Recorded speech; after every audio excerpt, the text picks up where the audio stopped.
That coffee you bought this morning, it was taxed multiple times. You just didn't see it. Because taxes today don't arrive like a bill. They arrive like a guest who never leaves, quiet, polite, always there. You wake up still half asleep, reaching for that coffee like it's life support. But that cup isn't just coffee. It's a layered cake of taxes, imported beans, tariff, cup tax, water tax, electricity tax. At this point, you're not drinking coffee. You're sipping a financial strategy. You get ready for work. Iron your shirt, electricity tax says good morning. You drive your car, fuel tax jumps in the passenger seat. You grab a sandwich, guess who's already inside? Tax. Groceries, tax, lunch, tax, dinner, tax, turn on the lights, tax again. It's like every product you touch comes pre-installed with a hidden fee. No label, no warning, just included. And here's the funny part. You think taxes are something you pay once a year, like a scheduled event, something you mentally prepare for. No, that's just the visible part. The real system runs in the background, like an app you forgot to close, draining quietly. Because the system doesn't chase you, it doesn't need to. It hides inside prices like a magician. You're watching the trick, but not where the trick is happening. And behind this trick, there are three main characters. Think of them like a team, a very efficient team. First, Tariffs, the border guard. Every time a product crosses a border, this guy steps in. Nice item, pay up. The business pays, then turns around and hands the bill to you. Smooth. Second, VAT, the silent collector. This one is genius. It doesn't show up once, it follows the product like a shadow. Factory, tax, wholesaler, tax, retailer, tax. By the time it reaches you, it's fully loaded, like a pizza where every slice has extra toppings, except the toppings are taxes. And here's the clever part. VAT is a percentage. So when the price goes up, the tax grows automatically. No announcement, no policy speech, no drama, just everything is more expensive now. Now connect this. Tariffs push prices up. Higher prices make VAT stronger. So the system doesn't just earn once, it earns twice. Sounds smart, right? It gets better, or worse, depends on which side you're on. Now enter the third character. Debt, the quiet giant. Governments borrow money, they issue bonds, and those bonds come with interest. And to pay that interest, they borrow more. It's like using one credit card to pay another, but on a scale so big, you don't even question it. Now the machine is complete. Tariffs raise prices. Higher prices boost VAT. VAT feeds revenue, and that revenue keeps the debt alive. No direct tax increase, no big announcement, just prices going up. And you keep paying without ever getting a bill. Now here's where it gets interesting. Who does the government borrow from? People with capital, investors, institutions, people who already have more than enough. And who pays that money back? You, through everyday prices. So money flows like this. From your coffee into the system and upward. A quiet elevator, always going up, you're just not in it. Now imagine two people in this system. One lives on the ground floor. Every day they go out, buy food, pay for energy, move around, survive. Every step they take feeds the system. Every purchase is taxed instantly. Now imagine the second person. They don't walk the same streets, they don't rely on daily spending the same way. Most of their money doesn't move. It sits in assets, in investments, in structures, growing quietly like a tree that isn't touched. And here's the difference.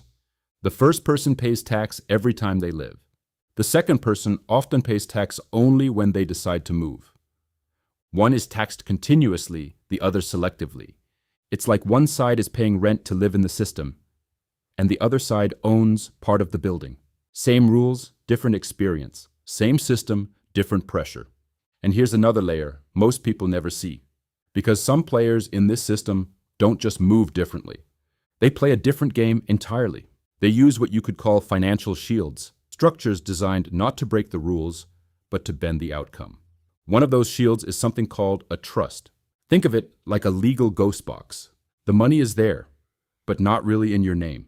It's controlled, managed, protected, owned by one entity, used by another, benefiting someone else behind the curtain. And in many places, that structure comes with advantages. Less tax, less exposure, more control. Then there's something even more powerful. Tax optimization. Large companies operate everywhere, sell everywhere, profit everywhere. But when it's time to report those profits, they quietly move them to places where taxes are lower, or almost zero, perfectly legal, perfectly engineered. And here's where it becomes interesting. The value is created in one country, but the profit appears in another. And the taxes, they shrink. Meanwhile, the system still needs money. Schools, roads, infrastructure, debt payments. So where does that gap get filled? Back to the same place. Everyday consumption. And here's the real difference. When you earn money, you pay. When you spend money, you pay.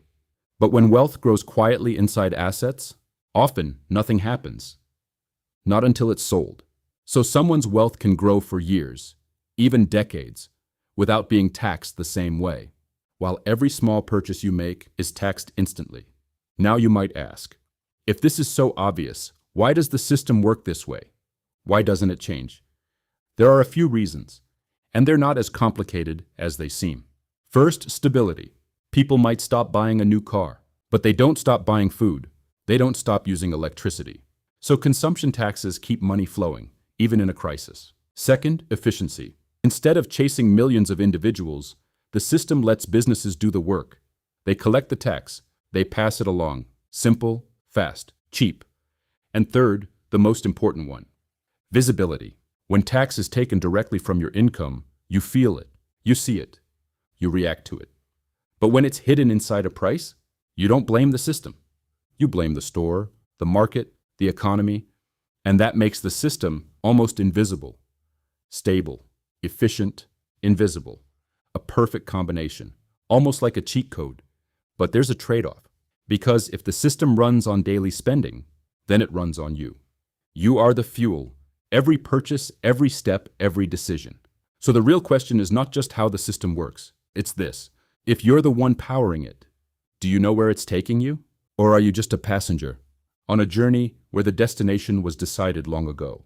This didn't start yesterday. Back in 1944, money was tied to gold. There were limits, like a leash. Then 1971 happened. The leash was cut. Money became unlimited. And debt started growing like it discovered steroids. Then came 2008. Everything broke, banks collapsed, the world froze. And the solution was to print more money, add more debt, make the system bigger. Now today everything depends on one thing, you spending. Because if that stops, the system slows. And the system doesn't like slowing down. So it stays hidden, smooth, frictionless, invisible. Because the moment you see it clearly, you start asking questions. And the system works best when you don't. Because the system doesn't feel like a system. It feels like life is just getting more expensive. But now you see it. Not just inflation, structure. A system so smooth you don't even notice you're inside it. If you see it now, don't forget to like and subscribe. More is coming.